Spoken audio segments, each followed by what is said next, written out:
Ky është ishulli i Sazanit. Dikur ishte bazë e madhe ushtarake në Shqipëri, ndërsa tani është kryesisht i braktisur. Këtij ishulli ja ka vënë syrin Jared Kushner, dhëndri i ish-presidentit amerikan Donald Trump. Ai ka aplikuar me një projekt për ta shndruar këtë ishull në një rezort të madh turistik.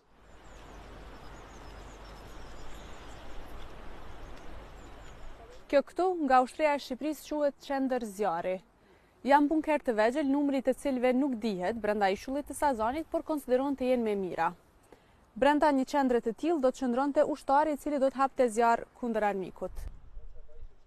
Përditshmëria do të thoshte për shembull që servitje, përgatitje dhe vetëm përgatitje dhe gatishmëri për mbrojtjen e AD-ut, ashtu siç ishte teoria.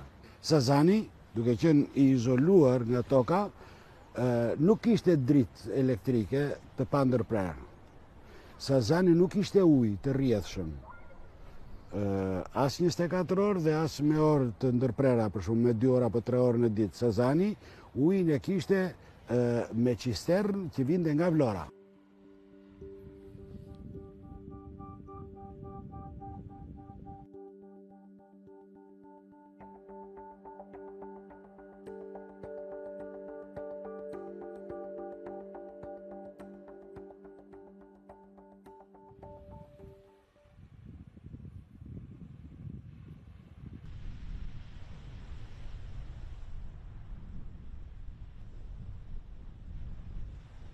Por ne dim gjithmonë që aty ku ka popullime, ku ka zhvillime sociale, sidomos turistike, që ke dyndje në një njësi sipërfaqe të vogël në një kohë të shkurtër, presioni më i madh është me ndotje.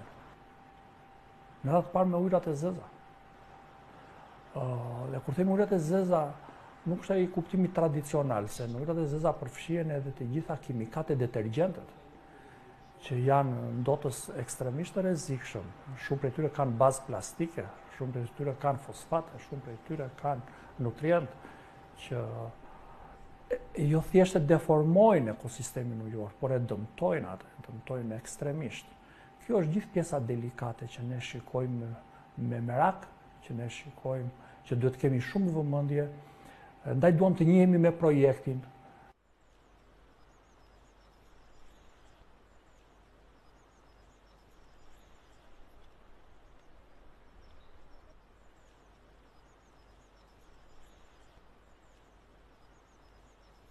Në dukje përballë ishullit të Sazanit gjendet ajo që quhet zona e Zvërnecit. Kjo zonë bregdetare është përmendur po ashtu si mundësi investimi nga Jared Kushner. Detaje mbi këtë projekt nuk dihen. Madje Ministria e Turizmit në Shqipëri nuk ka konfirmuar se është në dieni për të.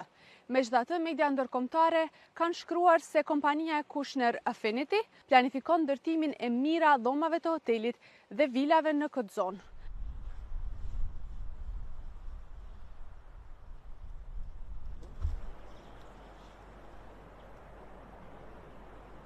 Po natyra në dhimset, po që edhe të ndryshoj, me në fjallë të eci dhe përpara, mirë është. Të eci përpara që mos ngelim, se Zvërneci është i bukur vetëm nga natyra. Po dorë s'ka vën as shteti që ishte i monizmit e Enver Hoxhës, as tashti.